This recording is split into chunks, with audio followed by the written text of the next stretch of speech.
Hello, my name is Alexa Pavicevic and I am a Senior Technology Assistant here at Jackson Local Schools. And today we've got a video that is hopefully going to help you schedule a Google Meet, lead a Google Meet, and then after you have joined a Google Meet, record it, find it in your Google Drive, and upload it to Schoology, something we will probably be doing quite a bit of in the coming days, weeks, and months. So let's dive right in. First, you're going to want to get to your Gmail or calendar or whatever's the best way to get into your Google products. And wherever you find yourself, you can always hit this little Google waffle up here. And we're going to want to find our way to calendar. Now, there are a number of ways to start a Google Meet. You can go to meet.google.com and start one immediately. But a very nice and easy way is here in calendar. So we choose the day that we want to have a meeting. And we're going to give this a title. Let's call it Test Lesson. And we don't just want this to be an all-day event. We have a specific time. We might be meeting with a student. Let's choose a time. And we are going to add some guests. So we're going to add a test student. So once we've added a student in here, and we can add as many as we would like, we're going to go ahead and add Google Meet video conferencing to this event. So once you click that, it creates a Google Meet event on your calendar as well as on the calendar of the people that you have invited. And this link will be here always when you come back to this calendar, so you can easily join the meeting when the time comes. So if we've got everything set here, we can click Save, and we are good to go. I clicked More Options because I wanted to draw your attention to guest permissions. The first time you do this, it will probably show you this immediately. You won't have to click More Options, but I've already gone through it, so I have to click this to show you.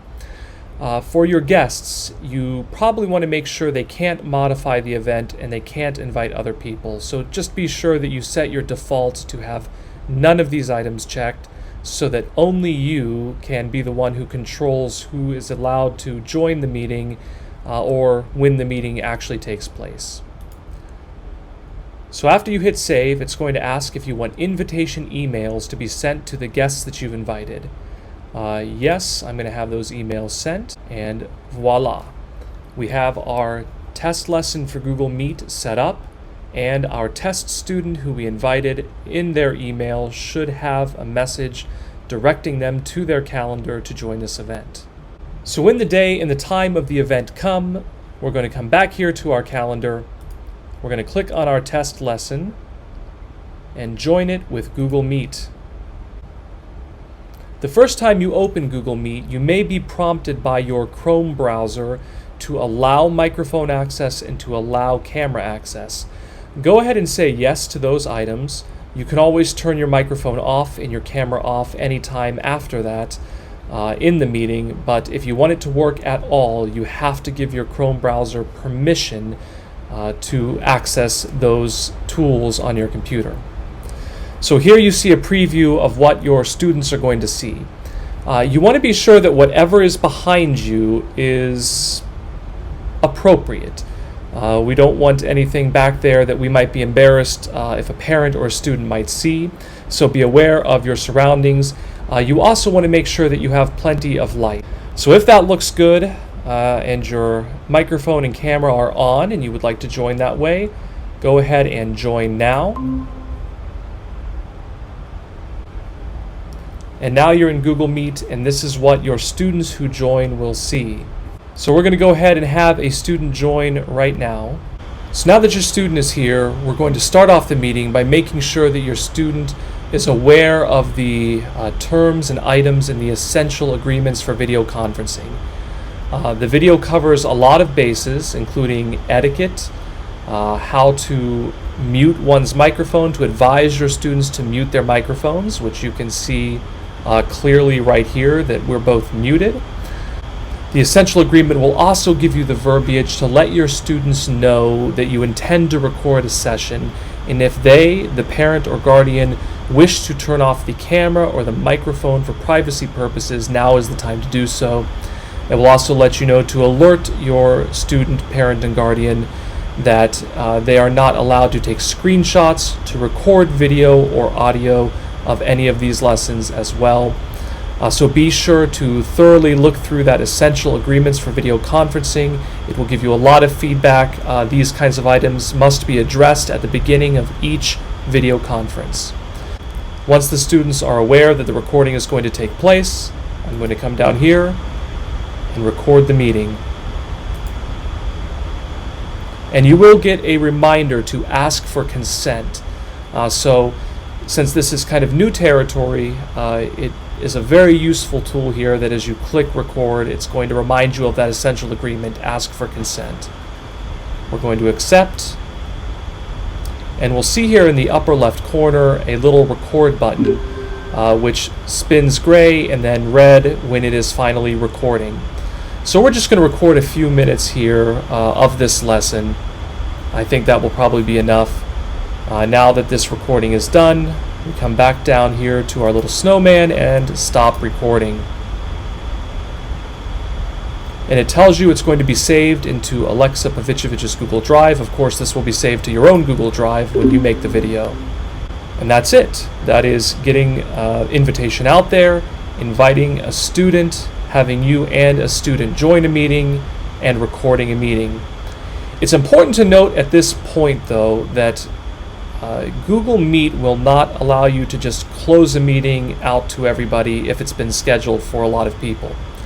To truly close out a meeting, the time has to be over, so we have to have exceeded the time we allotted, and the teacher must be the last person that logs out.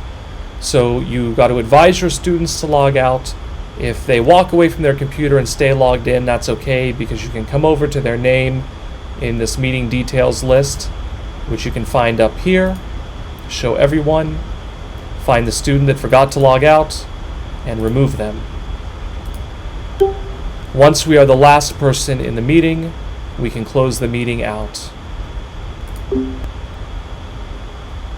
Now, as an important point, if the meeting time has not completely been fulfilled, the student will be able to go back to their calendar and rejoin this meeting. So do be aware that that is a possibility, and to set times appropriately so that you can exceed them, but if you come short on the meeting, they will still be able to enter that meeting maybe after you sign off. So now we've got a video recorded lesson from Google Meet. How do we get this posted to our Schoology page? Good news, it's not too hard. There are a couple of ways we can do it. Most importantly, we start off by getting to Google Drive. Okay, so we're going to see here our lesson that we just recorded show up in quick access. Now, if perchance you do a number of things before you get a moment to upload this to Schoology and you need to find it, there are a number of ways you can find it. By the meeting name is the easiest to search in Drive. So I can search for test lesson, and we'll see that it shows up here. Another good way is to look at your recent files, and you'll see the most recent file in this case is the one we just made a few moments ago. Now, there are two ways that we can get this uploaded to Schoology. First, directly from Google Drive, and next, probably the advisable way would be from YouTube. Google Drive does have a storage limit, so if you have a number of videos in here throughout the year, you will eventually run out of space. But YouTube, you can keep uploading videos there without any problem. Before we do that, though, I am going to rename this video because test lesson with a date afterwards, it might be a little bit harder to find later. So choose a naming convention that will make these files easier for you to find at a future date. I usually go year, date, lesson name. But that's up to you, however you want to organize it. Before we can share this, however, we need to make sure that other people can access it. In order to do that, we have to right-click on it and click Get Shareable Link. And you'll see here that restricted is the default setting for who can view this video. Only people added directly can see it. We don't want that. We want our students on Schoology, whoever's part of our class, to be able to view this lesson at any time. So we're going to change this to either people at Jackson Local or to anyone with the link. Jackson Local would restrict it to people with an @bearworks.jackson.spark.org email address. Anyone with the link would mean anybody who manages to get this link in any form could view the video. That is for sure the safest way to share it and get it broadly used, so I'm going to use that one. We see the link is here now, and if we copy that link and open up a new tab and paste it, we find our video. Now, to upload this video directly, we're going to go to More Actions and select Embed Item, and it gives us the direct code we need to embed. Now, before I embed this, we're going to go through the process with YouTube, because once you have the embed code, it is exactly the same to get it into Schoology. You just need to get to this point with Embed Item to post it to Schoology directly. So now let's look at uploading this to YouTube. Here we are still at our video, but let's say we closed out of this and we're back at our Google Drive, and we have our lesson right here, renamed 2020-810 Test Lesson. If we right-click that, we will see that we can download it. It is now downloaded to our computer. But before we get it embedded from YouTube, we have to get it into YouTube. So let's go up to our waffle, select YouTube, select Create, and upload the video. Select the file. It defaults to our Downloads folder where we select the video, and immediately begins the process of uploading. And we can give it a more specific title if we'd like. We can give it a description if we would like. We can add it to any playlist that we might have. We select our audience. We don't have an age restriction, and next. Here we want to make sure that we either make this unlisted so that the link is able to be used by anybody, or public, everybody can watch it as long as they find it somehow on YouTube. One of these two will keep it more open to post. So we'll go ahead and publish that video. And once the video publishes, YouTube makes it pretty easy. There's an embed button here.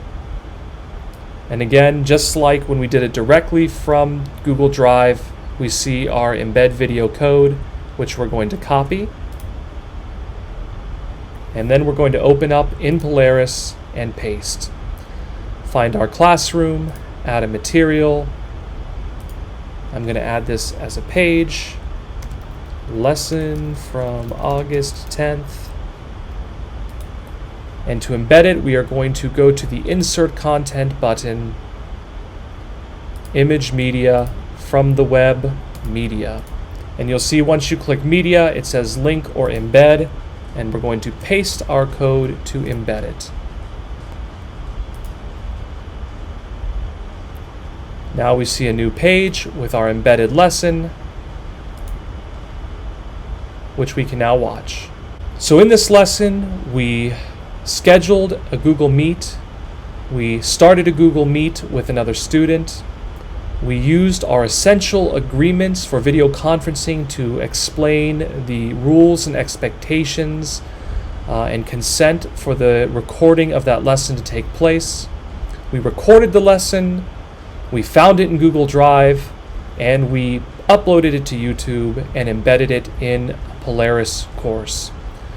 Hopefully this is helpful. I expect this will be pretty easy in due time because it's something that is probably going to happen quite a bit this year.